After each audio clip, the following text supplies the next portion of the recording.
Close your eyes and imagine a porn performer.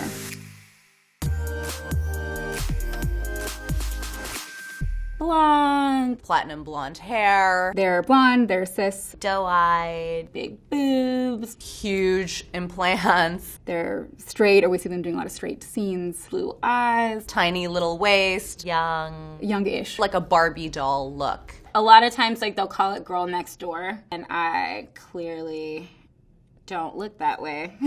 The standards of what makes a woman beautiful is very much based on what white heterosexual men may think is pretty. To say that porn is all one thing doesn't even scratch the surface of what's possible. You know, to paraphrase Shine Louise Houston, a filmmaker, says, trying to find diverse examples of porn on the internet, it's kind of like trying to stargaze during the day. Right? The only thing you see is the sun. In today's context, that would be Pornhub for a lot of people, and they're looking at tube sites, and they're not seeing much more than a pretty cookie-cutter example of what sex looks like, who's having it. And I'm not going to say that what you see there is wrong, because I don't think it is. There is a visibility issue. Just type porn into Google, like the first thing you see isn't all of this diversity, but it's there. Where we're at today, anyone with a smartphone in their pocket can be a pornographer and can be a porn star. Anyone with a laptop can be a cam star. This is great because it gives the tools to be able to democratize sex. You also find so much diversity in sort of the long tail of catering to niche fetishes, and the cam models and the people who make custom videos for people. Like that's where it starts to get really varied. There's so many different types of bodies, and there's more people in porn now in general. Not that long ago, there were probably like 50 porn stars, and now there's thousands and thousands. Huge boobs, small boobs, wide set, narrow set, kind of flat, real like super perky, where you're like, how do they do that without engineering? Porn is not one size fits all. Sex is not one size fits all.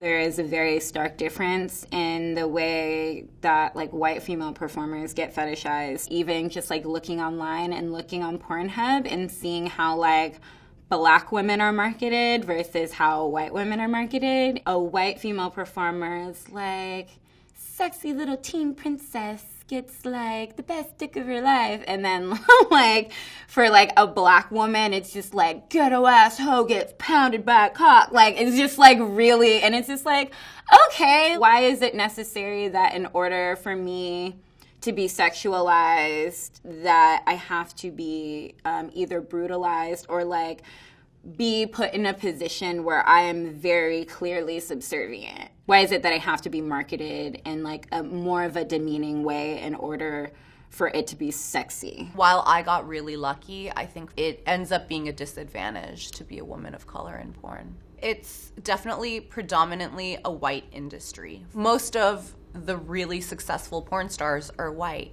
The fact that like Black performers don't even have control over how their image is marketed. Like we don't even have the say in it, which is pretty messed up. Like if we're using our bodies and we're doing labor with our bodies, like the least we can have is control over like how our image is used. I'll never take a role that's like making fun of Asian culture, or like if they want me to speak in an Asian accent in a way that like they're making fun of me. That doesn't feel sexy to me. And if I don't feel sexy doing it, like I don't want to do it. I think different companies cater to different audiences, but I think what's frustrating is that there kind of is this thing where like all companies think that this very specific thing is the standard, and it doesn't have to be the standard.